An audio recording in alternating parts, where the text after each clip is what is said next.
All right, here is my battery box. I told you my next video I was going to discuss how I built this one. Everything was ordered off Amazon, even the battery that's in it. I use this for camping, charging my phones, and it's got a USB here. It's got the old 12 volt cigarette lighter styles, what I call them. This little panel was bought off of Amazon. All these posts where I'm going to put the links, they're all going to be below.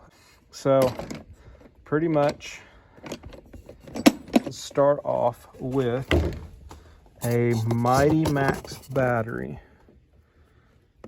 Not sure if you can read that or not.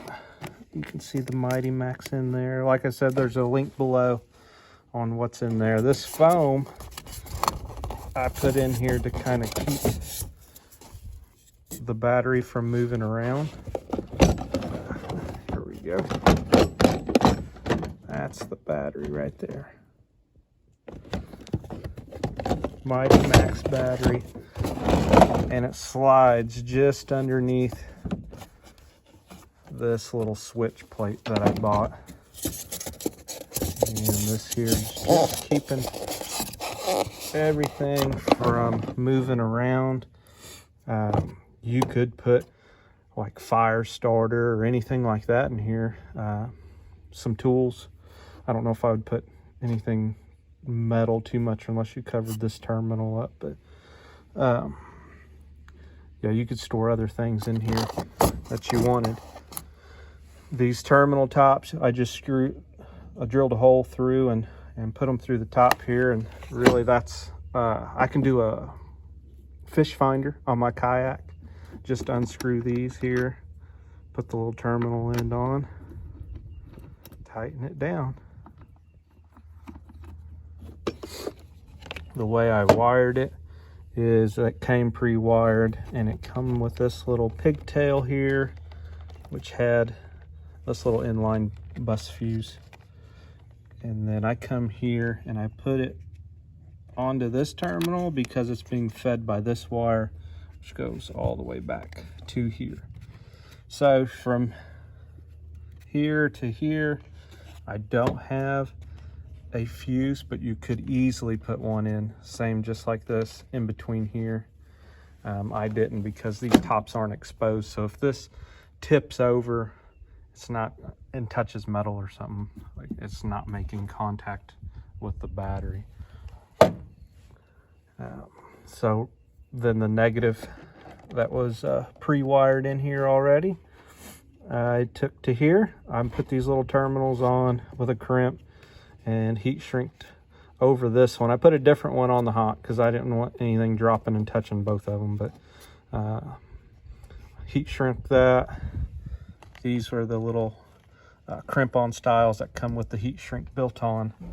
So this one went to my battery, and the splitter come up here and we put into this terminal. So while it's closed, I'll turn that off right now, but while it's closed, even with that off, this still has power all the time, juice going to it. These little USB ports and 12 volt hookups don't have power until you turn that switch on. So once you get everything cut out in the top here, you can see it's pretty tight fit. There's not a lot of room for things to move, which is great. That's how I wanted it. A lot of people put these and cut them in the top, but I didn't want it in the top. Just for the I wanted it all on the side except for my terminals. I wanted it on the top. Originally this was built for my kayak for fishing and running a fish finder, but it's quickly turned into a multi-use thing. When I'm fishing on the boat, it's charging my GoPros, charging my phone when we go to deer camp, things like that. So great little project here. I think I have about $60 in it all. And to charge it, I just take these little tops off and I hook my battery charger up to it. So very simple design. This whole thing come pre-wired. So the only thing I really did that was different was ran it to a terminal top first, and then everything is powered from really here and here that links back to this battery. So you could just run it if you didn't want those tops, just run it here and here, and you're good to go. But like I said, you can get creative on stuff that you want to put in here. You could put your GoPro batteries in here, really, if you wanted to have a spot to store them or anything like that. But just tried to keep things a little tidy, so I didn't have wires going everywhere. But locks up, light, very convenient. So that's my battery box. I used this while I was roughing in my boat build here, made sure my lights were working, that I was wiring it correctly. And you can see it, I used it in my last video when I was showing how I wired up my boat. So I just use this as my example battery. So you can use it for many things, and I've put it to use quite a bit, so well worth the money. But that's my battery box. That's how I built it.